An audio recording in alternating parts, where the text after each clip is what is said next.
asalaamaaleykum wa rahmatullahi taala wa barakaatu mbokki jullit yi mbokki taalibe yi ñu ngi leen di nuyu bu baax a baax di leen ziare bu ñu gisee nag fii ñu nekk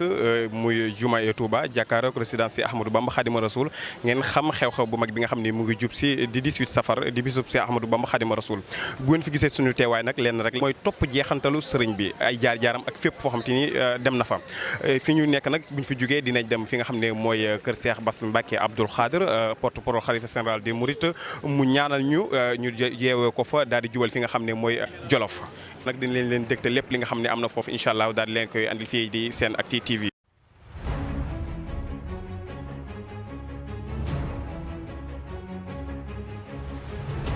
comme ni ko bépp murid di waajale ni ko bépp journaliste di waajale parce que caravane bi yaakaar naa ne bokk na ci lu am importance ci màggal gi parce que am na ñu bari ñoo xam day màggal si mais xamuñu lan mooy yillay màggal gi te caravane bi nag dina tax li nga xam ne que ñu xam njàngale Serigne Touba ak jaar-jaar Serigne Touba yu bari ci caravane bi lañ ko mën a xamee donc lu am solo la quoi en tant que taalibe nekk ci journal bu ñu naan Source A ak Actu-Sen ma ne naa ci bay sama waar ci liggéey bi aussi.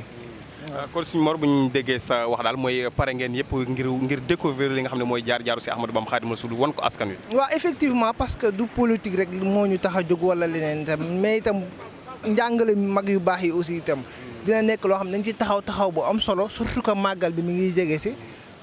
incha allah dañ ci bind ay papiers yoo xam ne que dina am solo trop avant màggal gi yëpp dafa am solo parce que itam ñun bien avant li fekk ñu jiite parfois récemment gis ngeen benn reportage bu am solo bu ñu def Daaru Xufoor ci teen bi fi nekk yu mel noonu dafa amal solo askan wi quoi askan bi du affaire politique tout simplement mais njàngale mag yu baax yi ak seen kéemtaan yi ñu doon def ci dëkk bi wala ci àdduna bi même da leen di amal njariñ te ñu bari li ma ko waxoon samay kàddu léegi dañuy màggal fi mais duñ xam sensu màggal bi mais sensu màggal bi nag travers caravane bi lañ ko mën a xamee ak éminent personnage yi ñuy àndal xam ñuy expliquer jaar-jaaru seen bi loolu nekk na loo am solo maa ngi sant bu baax itam presse bi ñoom ñëpp mobiliser nañ ñu ngi di leen sant bu baax itam. jërë ngeen jëf mbokk yi kon loolu lañ leen bëggoon a wan si tuut rek muy li nga xam ne ñu ngi koy waajal presse bi yëpp nekk fii nga xam ne mooy résidence si Ahmadou Bamba Khadimou Rassoul pare fii ngir jublu ji foofu nga xam ne mooy kër Cheikh Bass Mbacké daal di saafante ak moom sëñ bi ñaanal leen ñu daal di tegu ci yoon bi wasalaamaaleykum wa rahmatullahi taala wa